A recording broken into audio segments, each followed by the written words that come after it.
Interessante que recentemente eu vi uma frase do psiquiatra e autor, escritor Augusto Cury, que ele disse o seguinte: se esperava que no século XXI tivéssemos a geração mais feliz da história da humanidade, por causa do avanço da medicina, o avanço na qualidade de vida, o avanço na educação, o avanço em muitas áreas da vida.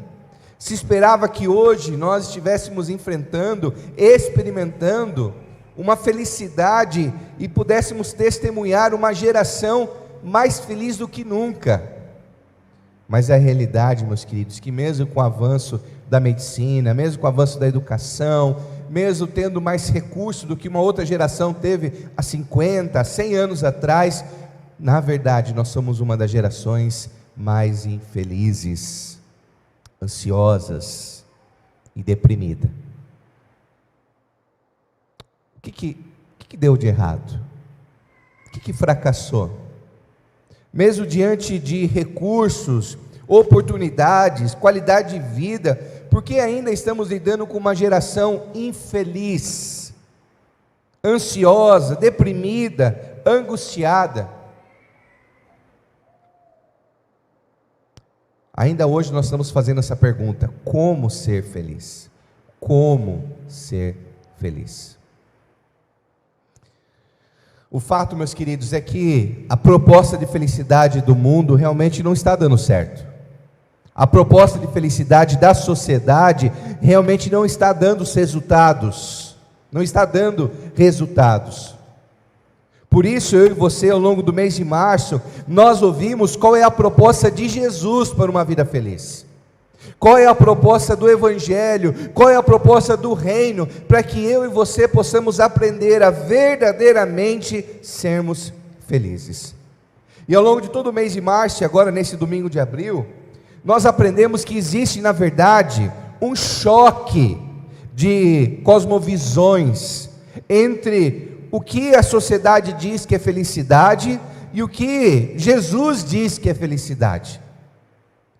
Em Mateus capítulo 5, todo o sermão do monte, essas bem-aventuranças, na verdade, contrapõem exatamente o estilo de vida de felicidade desse mundo, que no lugar de gerar pessoas felizes, tem gerado pessoas infelizes, ansiosas e deprimidas. Bem, o que nós já conversamos, na verdade, no último domingo que eu estive aqui, nós conversamos que conforme a visão da sociedade, do mundo, felizes são as pessoas que dão a elas, as pessoas bem-aventurado os que dão às pessoas o que elas merecem.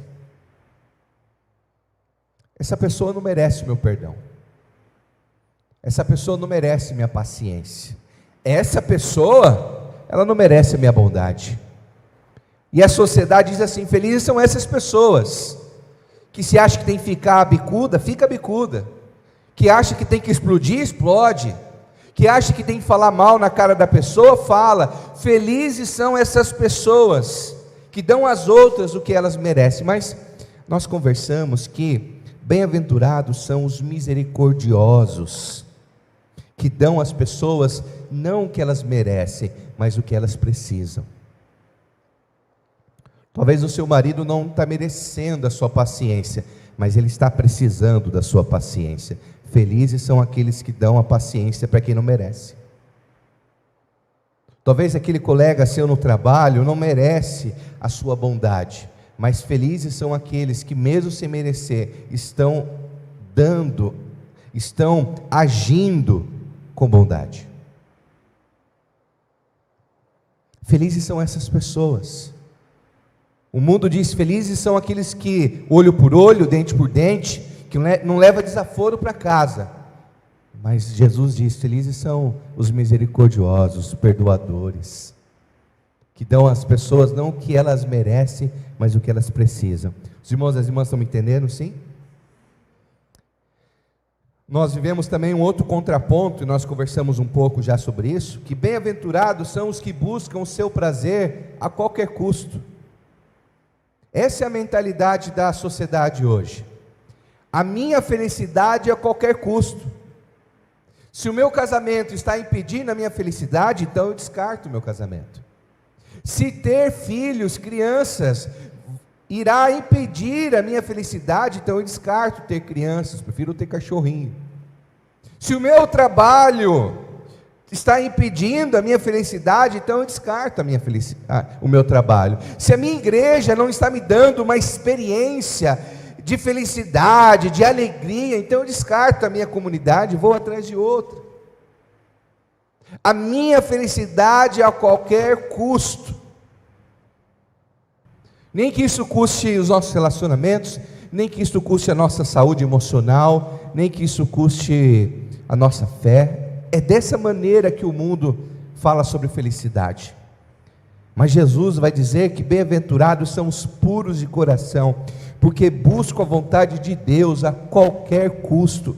É diferente, os irmãos estão me entendendo, sim? A sociedade diz, a sua felicidade a qualquer custo. Jesus diz, a vontade de Deus a qualquer custo. Porque os puros verão a Deus. Felizes são os puros de coração. É por isso que nós não estamos conseguindo ser felizes. É por isso que essa sociedade não sabe o que é feliz. Porque nós não estamos vivendo esse estilo de vida que o Senhor Jesus propõe, nos ensinando o que de fato é ser feliz. Ainda para você entender um pouquinho mais, nessa cosmovisão, nesse entendimento, nesse pensamento secular da sociedade, a sua felicidade depende dos resultados que você alcançar. Você é feliz dependendo das suas conquistas, dependendo do quanto você tem na sua conta bancária, das suas posses, dos seus status sociais. É dessa maneira que o mundo diz, olha, a sua felicidade está lá. Quando você chegar lá, quando você alcançar os seus sonhos, quando você conquistar o que você deseja, quando você for uma pessoa bem-sucedida, quando você chegar lá, você vai ser feliz. Mas a felicidade do Evangelho é uma felicidade no caminho, é o processo, é o como. Não é ser feliz lá na conquista, mas é ser feliz hoje, a cada dia, a cada passo. E nessa jornada diária, aprendendo a ser feliz com Jesus. E é sobre isso que nós vamos conversar nessa noite. Por isso, abra a sua Bíblia comigo então, no Evangelho de Jesus, segundo Mateus, capítulo número 5. Evangelho de Jesus, segundo Mateus, capítulo número 5. Nós vamos ler então a partir do verso de número 9.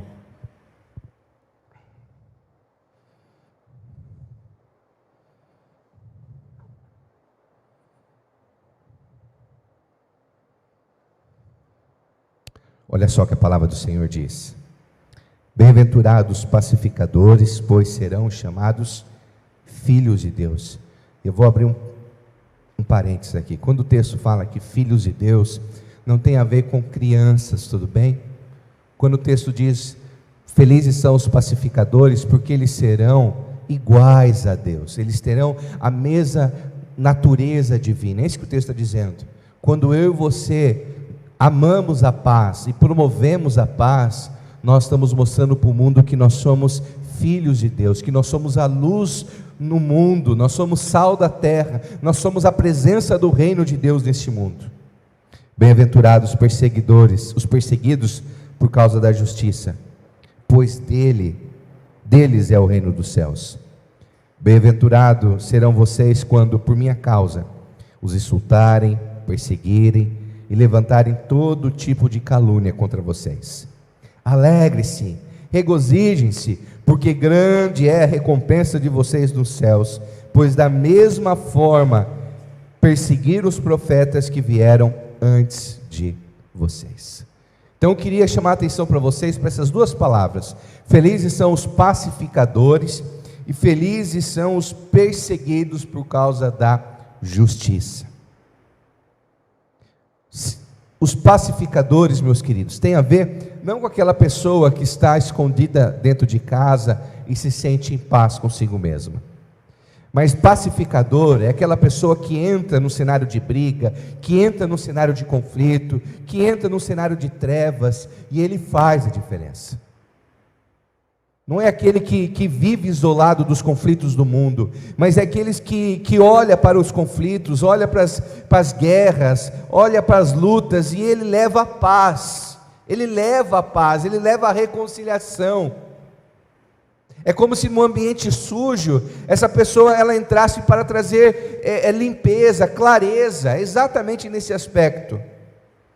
Os pacificadores, aqueles que amam a paz, aqueles que promovem a paz, aqueles que levam a paz no lugar que mais precisa.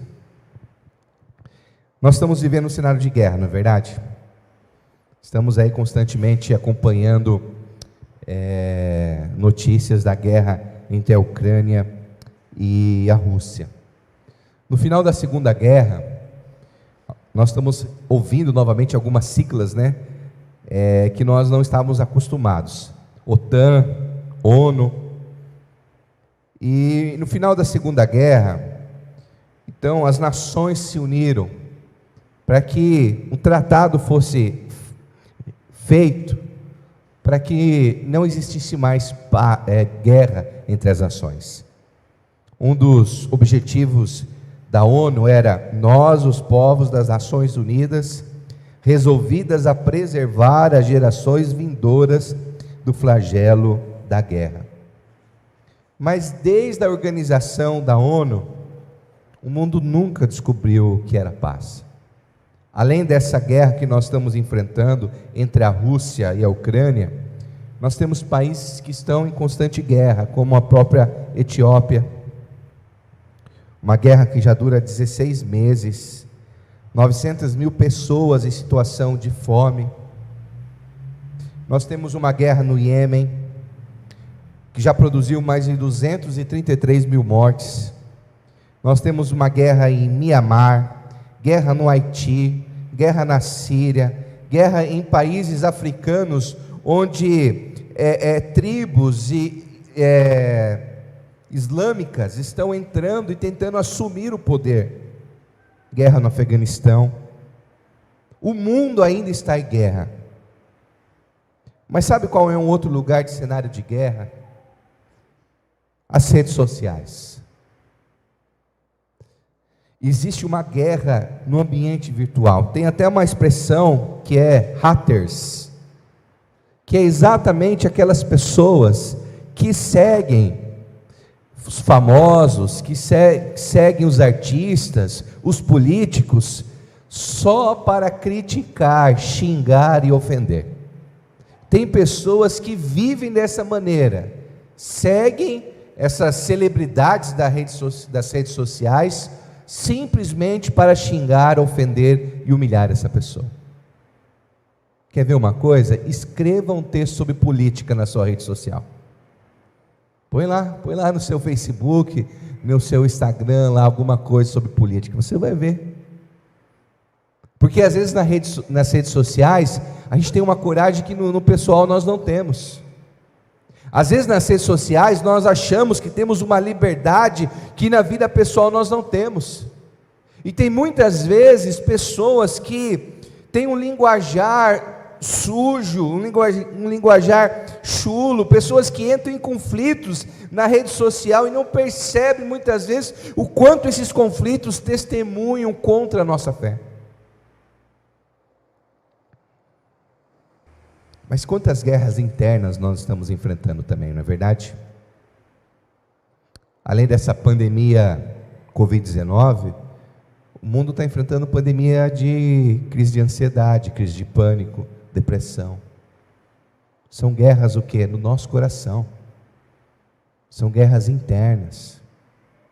Pessoas que lutam com seus medos, com a sua insegurança, com a sua baixa autoestima. Pessoas que não aprenderam ainda a lidar com o seu temperamento, com a sua mágoa, com a sua raiva. Pessoas que explodem facilmente. Talvez você é alguém que vive uma constante guerra com você mesmo. Os seus pensamentos estão tentando constantemente sabotar você. medo, insegurança, ódio, raiva, baixa autoestima. Outras guerras que nós estamos enfrentando são guerras dentro de casa. Quem lida com o ambiente das escolas sabe como hoje está impossível, insuportável uma sala de aula. As crianças estão terríveis, os adolescentes então, os professores já estão considerados como perdidos. Por quê? Porque essas crianças e adolescentes estão vindo de lares destruídos, lares que não têm paz, que não têm respeito. As nossas crianças, os adolescentes são reflexo de lares doentes, divididos, e às vezes situações tão pequenas se tornam brigas eternas dentro de casa. Talvez você é alguém aqui que veio hoje com uma guerra dentro de casa. Às vezes você é alguém que enfrentou uma guerra ao longo dessa semana, dentro da sua casa. Mas sabe qual é a pior guerra que nós enfrentamos? A pior guerra é a guerra contra o nosso próprio Deus. Os irmãos e as irmãs estão comigo, sim? Você sabia que todo ato de pecado é um ato de desobediência e de rebeldia contra Deus?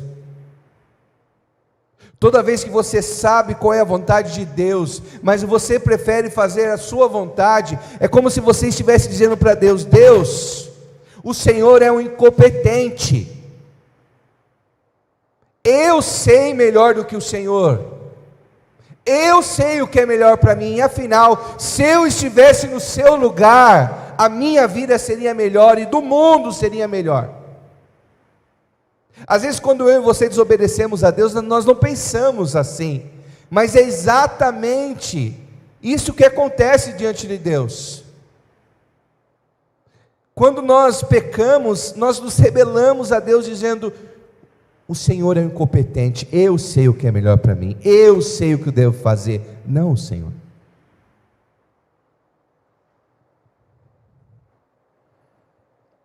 Por isso que quando Jesus veio na cruz, Ele morreu para apaziguar a ira de Deus. Como diz em Efésios capítulo 2, eu e você somos merecedores da ira de Deus.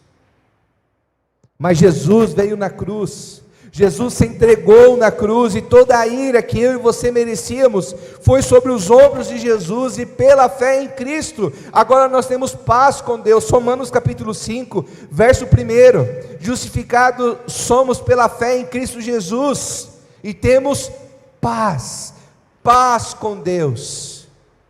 Não é uma paz que nós conquistamos, é uma paz que Jesus conquistou, e custou a vida dele, o sangue dele, e só por causa de Jesus, nós temos paz com o Senhor.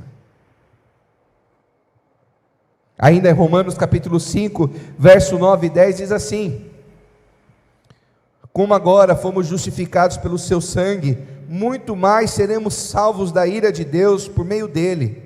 Se quando éramos inimigos de Deus, fomos reconciliados com Ele mediante a morte de seu Filho, quanto mais agora, tendo sido reconciliados, seremos salvos por sua vida. É isso, meus queridos. Às vezes nós romantizamos a cruz de Cristo, mas na cruz de Cristo estava a ira de um Deus justo e santo, diante dos nossos pecados, diante da nossa rebeldia, e pela fé em Jesus, se entregando ao governo amoroso de Jesus, nós temos agora paz com Deus e fomos reconciliados com o Senhor. Afinal, o nosso Deus, como diz Hebreus capítulo 13, verso 20, é o Deus da paz. Isaías capítulo 9, verso de número 6 diz que Jesus é o príncipe da paz. Preste bem atenção, preste bem atenção. Às vezes você tem buscado paz em muitas áreas da sua vida, mas a área que você mais precisa é ter paz com o Senhor. É crer no Senhor Jesus, é crer em que Ele diz ser, é se render ao seu governo amoroso, é permitir que o Espírito Santo governe sua mente e seu coração, e que de fato, pela fé, você experimente uma nova vida em Jesus, e que você tenha de fato paz com Deus, por causa de Jesus, e da nova vida em Jesus, que só o Espírito Santo pode produzir em seu coração.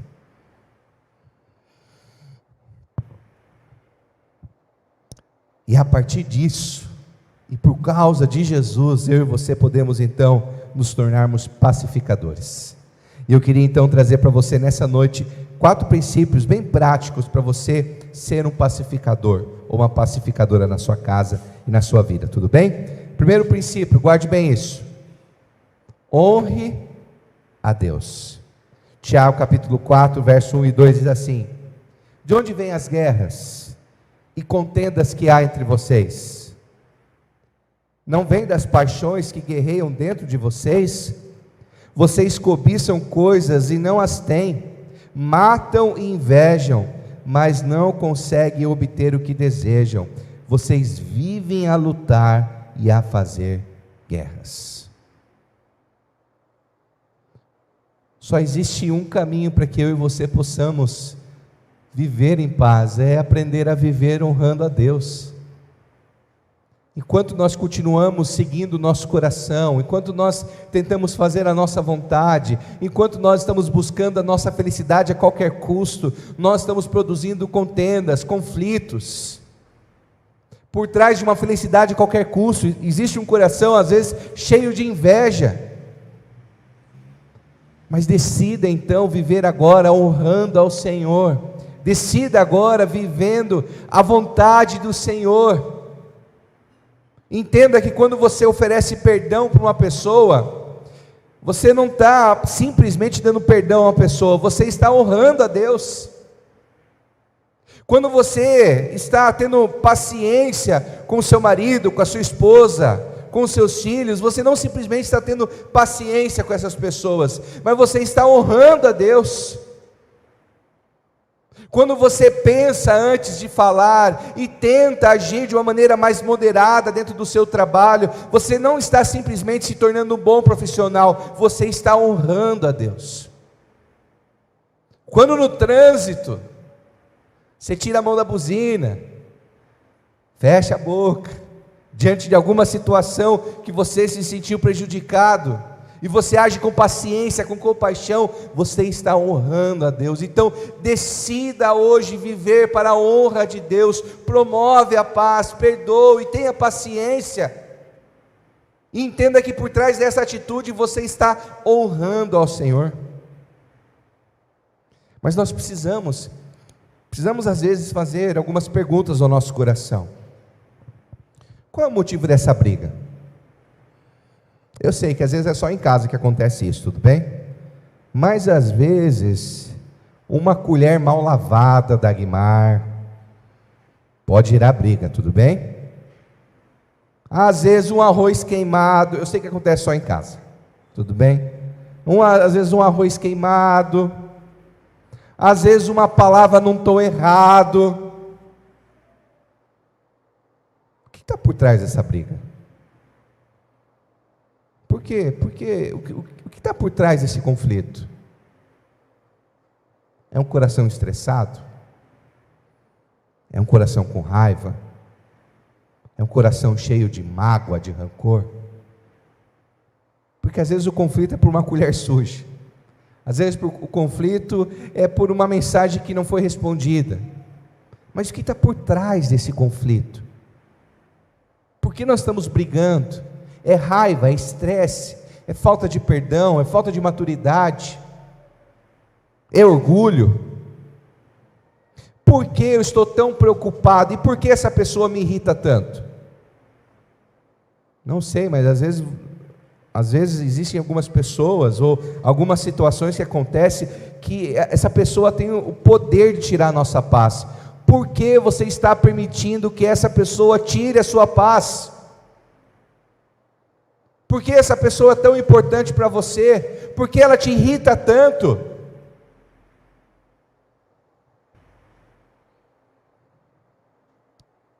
Talvez uma grande maneira de você lidar com seus conflitos dentro de casa, no meio de trabalho, é fazendo a seguinte pergunta: como eu posso honrar a Deus nessa situação? Está lá, o marido de um lado, a esposa do outro. Como que eu posso honrar a Deus nesse momento? Está lá, duas irmãs que não se falam mais. Como que eu posso honrar a Deus nesse momento? O ambiente de trabalho está insuportável. Como que eu posso honrar a Deus nesse momento? Porque quando eu e você reconciliamos, promovemos a paz, unimos aqueles que estão distantes, nós estamos honrando ao Senhor. Os irmãos e as irmãs estão me entendendo, sim? Segundo, meus queridos, tire a trave do seu olho. Tire a trave do seu olho. Mateus capítulo 7, verso 5. Hipócrita, tire primeiro a viga do seu olho, e então você verá claramente para tirar o cisto do olho do seu irmão. É como se tivéssemos um prego no nosso olho, estamos preocupados em tirar uma sujeirinha no outro da outra pessoa. Preste bem atenção, eu falei isso de manhã. É como se Jesus estivesse dizendo para a gente assim: quem é você na fila do pão?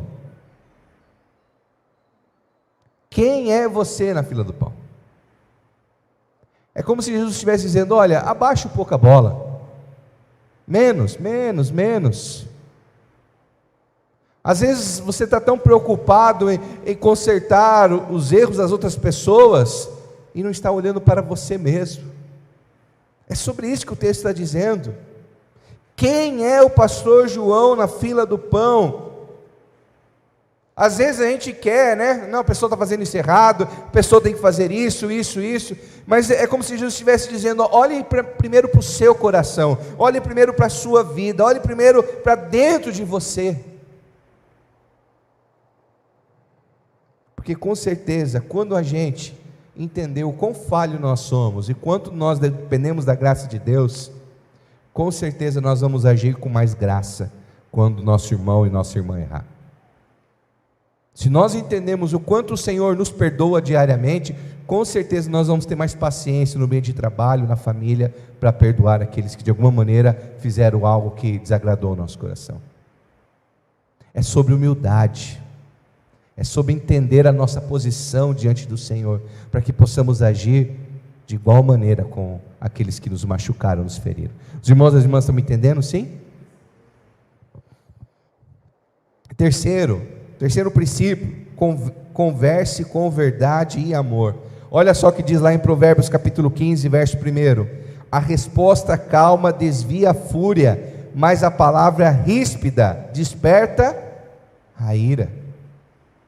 Tem irmãos e irmãs que têm, parece um dom, não é de Deus, né? Deve ser de outro lugar, mas um dom de apagar incêndio com gasolina. Você já viu isso?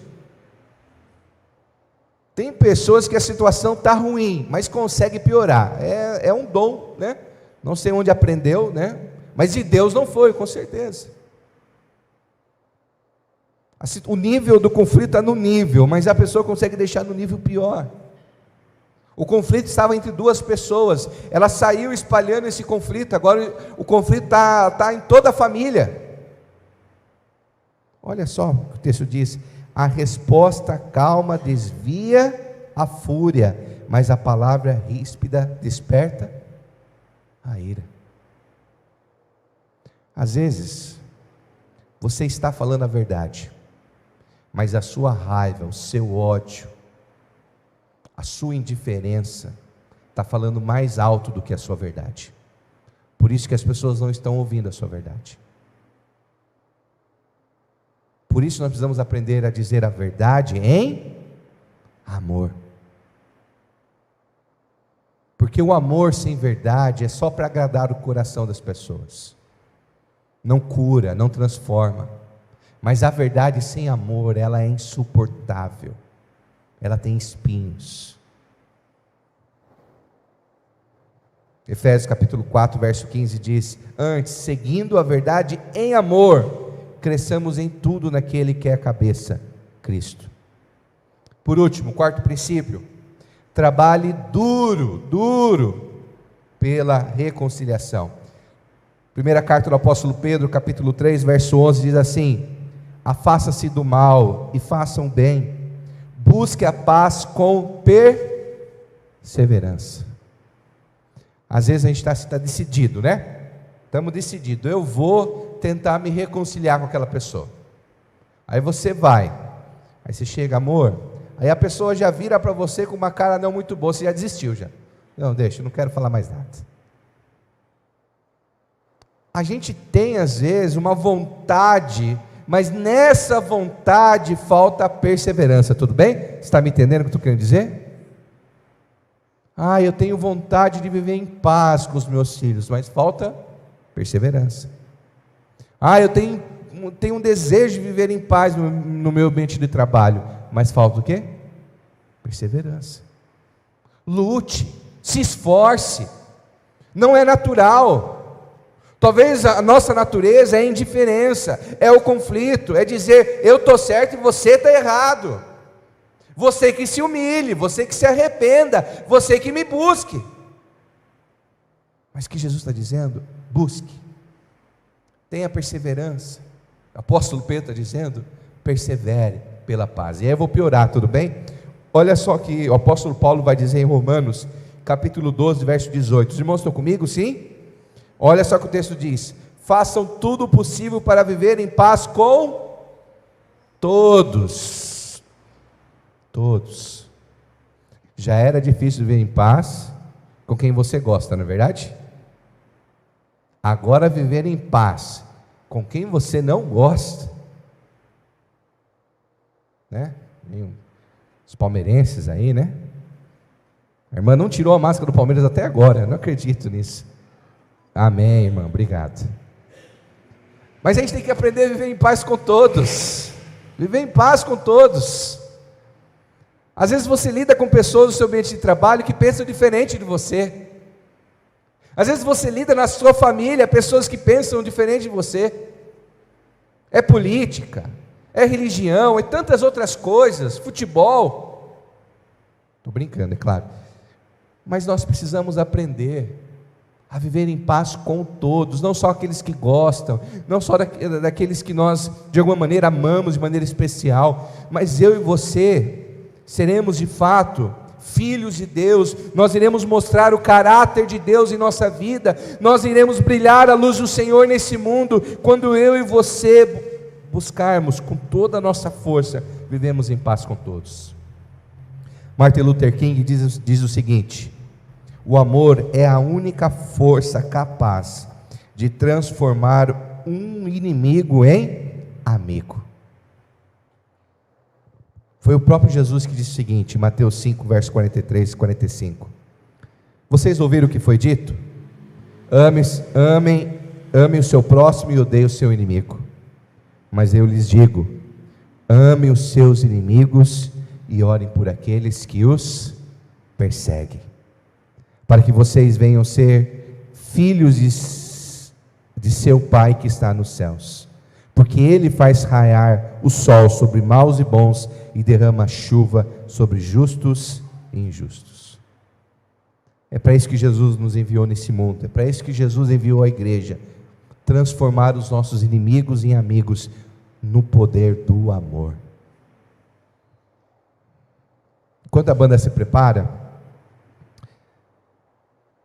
eu queria lembrar vocês que nós terminamos as bem-aventuranças, lá no capítulo 5, verso 11, com as seguintes palavras de Jesus: bem-aventurados serão vocês quando por minha causa o insultarem, perseguirem e levantarem todo tipo de calúnia contra vocês.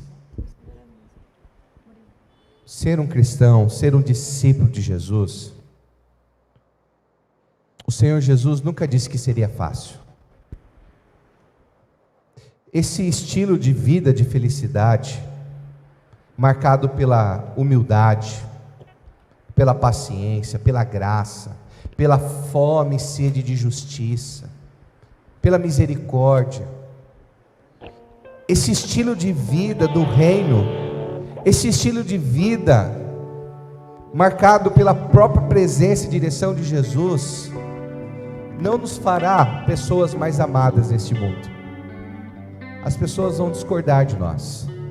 As pessoas vão dizer que nós somos bobos ou bobas. As pessoas vão dizer que as outras pessoas estão se aproveitando de nós.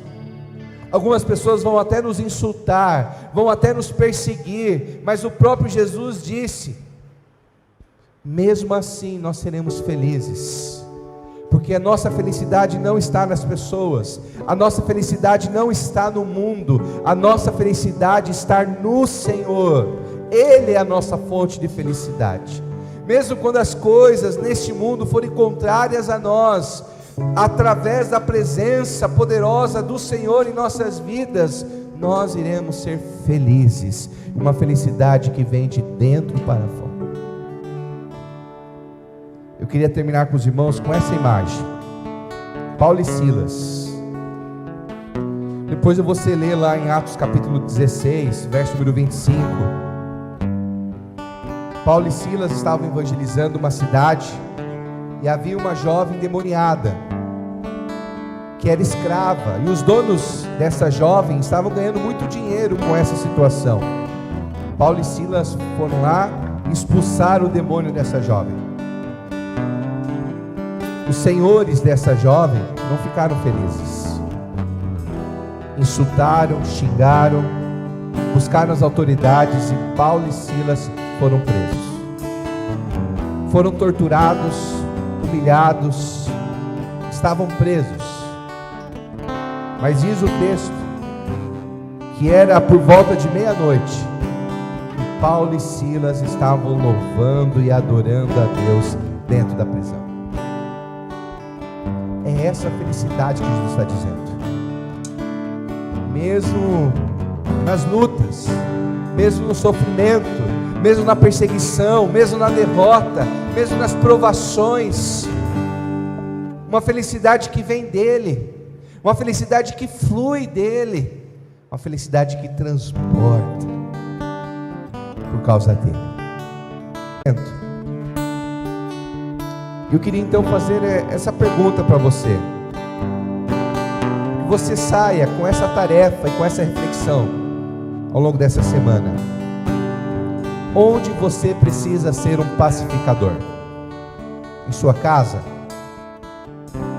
Talvez você é alguém dentro da sua casa que está se tornando uma pessoa difícil de lidar. Eu? Jamais. Pergunta para o marido, pergunta para a esposa, pergunta para as pessoas que convivem com você. Às vezes na igreja, às vezes no trabalho, na sua vizinhança. Quantas pessoas moram em condomínio, em apartamento, e que vivem num eterno conflito com os vizinhos? Onde você precisa ser um pacificador? Como que você vai estabelecer a paz? Ser pacificador não significa negar, fugir. Isso é um falso pacificador, aquele que foge, aquele que nega, diz que está tudo bem quando não está tudo bem. Não. Existe aquele pacificador que na verdade apaga o fogo com a gasolina, que é aquele que ataca, que disputa, que fere. Pacificador tem a ver com reconciliação, saber negociar. Às vezes não é a minha verdade, nem a sua verdade. Vamos achar a verdadeira verdade. Desculpa a redundância. Às vezes é negligenciar. Talvez para ter a paz eu vou negligenciar o meu direito de estar certo. Eu vou negligenciar o meu direito de dar minha opinião. Eu vou ter paciência, eu vou ouvir. Ser pacificador é mediar, é equilibrar. Onde e como você vai ser um pacificador? Feche seus olhos, vamos orar.